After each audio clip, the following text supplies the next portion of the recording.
Welcome back to my channel, everybody. Alright, so let's talk about the Wii U. Remember that weird little system? It had some peculiar features, and one of them was a service called Nintendo TVii. It was kind of a TV guide mixed with social media, and if you remember it at all, you'll know that it never really took off. It was eventually, well, shuttered. Most people probably don't even remember it existed. But as we've seen time and time again with the homebrew community, nothing is ever truly gone for good, and a new project called Rosepatcher is a perfect example of that. What it does is simple on the surface, but a whole lot more complex under the hood. It's an Aroma plugin. Now, for those who don't know, Aroma is basically a new school custom firmware for the Wii U. It's an alternative to something like Tiramisu, and what it does is it lets you run all of this homebrew stuff like custom apps, mods, all that good stuff, right from the Wii U's main menu without having to jump through a bunch of hoops. And this plugin brings back the little Nintendo TVii icon on both the main menu and the home menu. And here's the cool part, it's not just a visual placeholder. It actually brings the applet itself back to life.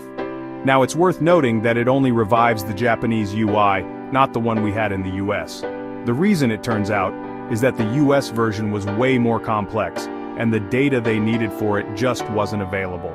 It's a great example of how homebrew developers often have to work with what they can find, not what they'd ideally want.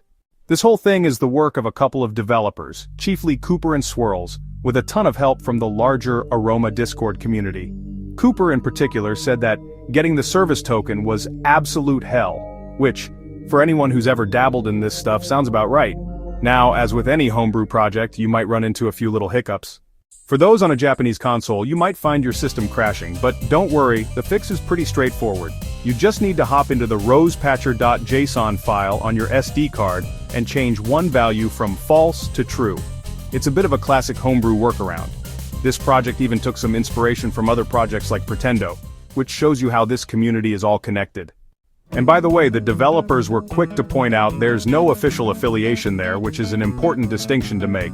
All in all, it's a neat bit of preservation. A perfect little send-off for a service that many of us probably forgot even existed. You can find all the technical details on their GitHub page right here. https://github.com/project-rose/rosepatcher. Let me know what you think in the comments. Are you going to bring back Nintendo TVii on your Wii U?